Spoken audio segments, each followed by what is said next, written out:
E é nessa época que surgem as três musas do liberalismo, as três princesas do libertarianismo, perdão. A Rose Wilder Lane, a Isabel Patterson e a Ayn Rand. A Rose Wilder Lane vai ser uma jornalista barra escritora também. Tudo isso começa muito no jornalismo, que naquela época se misturava com a escrita. Eram pessoas que tinham facilidades em escrever e pensar e percebiam o que estava acontecendo ao seu redor. A Rose Wilder Lane, ela começa como uma comunista. Aliás, é dela que eu passei para vocês o Give Me Liberty, que é um panfleto dela.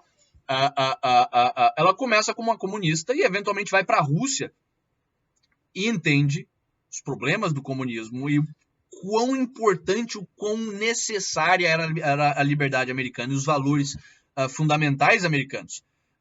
O que inaugura já essa tradição que vai culminar na Rand de americanos usando a União Soviética de exemplo do que a gente não pode deixar acontecer aqui.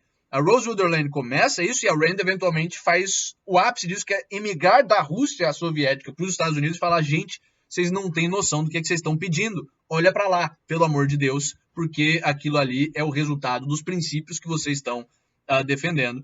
Enquanto que a gente precisa defender os princípios antitéticos a isso, os princípios tradicionais dos Estados Unidos de liberdade e propriedade privada. É isso que nos separa deles. Então, é nessa época que você começa a ter, na União Soviética, uma influência boa para os Estados Unidos. Não de copiar a União Soviética, mas de olhar para os horrores da União Soviética e falar, opa, temos uma representação concreta, quase que uma obra de arte, em certo sentido, mostrando a consequência desses valores.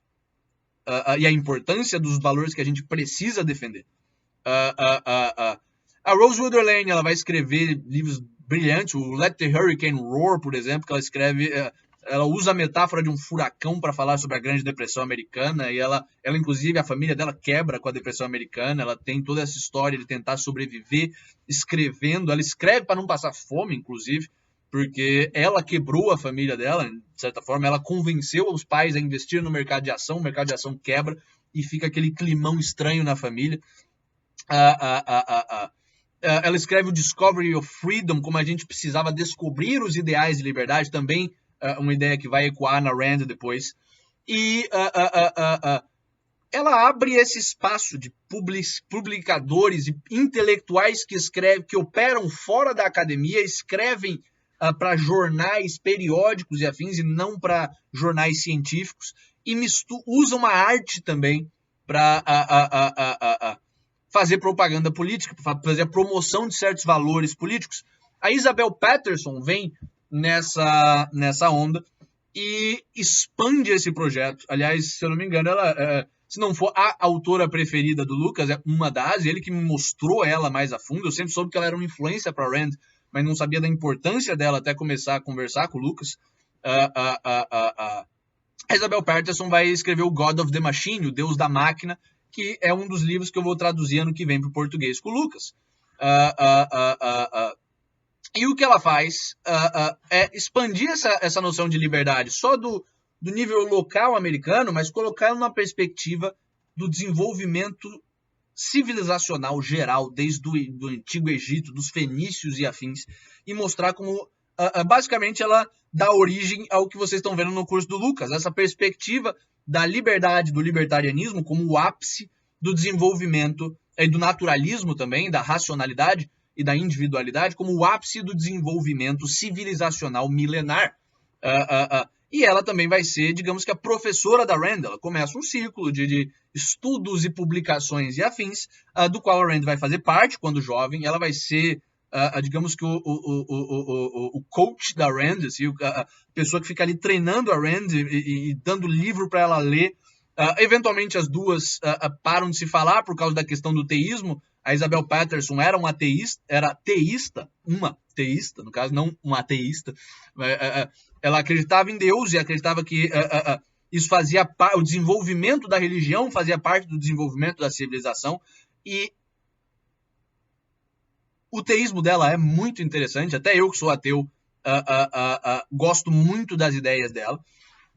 E ao mesmo tempo a Rand era radical ateísta e eventualmente as duas não conseguem mais conciliar essas divergências. A Rand acha que ela está sendo desonesta e, de fato, em muitos aspectos estava. Ela evita umas certas perguntas e as duas param de se falar. Mas, inevitavelmente, ela foi uma grande influência na Rand. A Rand, eu não preciso nem falar, o curso, ela é a grande autora, a maior das autoras, a maior dos autores que a gente está vendo no curso, mas ela surge nessa época seguindo a Isabel Patterson. Ao mesmo tempo, você começa a ter algo... Fala pessoal, espero que vocês tenham gostado desse vídeo. Ele é um pedaço de uma aula maior que vocês podem assistir na íntegra no canal da Liber TV, sobre a história do naturalismo na filosofia e do libertarianismo nos últimos 400 anos. E essa aula é uma de mais de 80 aulas do curso de filosofia do Liceu Libertário, um curso que tem um foco no objetivismo de Ayn Rand e que está com as inscrições abertas. A turma começa dia 6 de fevereiro, as aulas vão das 7h20 às 8h50 da noite, elas são ao vivo, participativas, e nós também temos inscrições abertas para os cursos de economia, com foco na escola austríaca, e de história da civilização, e a gente vai estar disponibilizando uma aula de cada um desses cursos na íntegra também. Então, se vocês quiserem, vocês podem se inscrever no link que está aqui embaixo, ou mandando um e-mail para liceulibertario@gmail.com e a gente vai pegar os seus dados.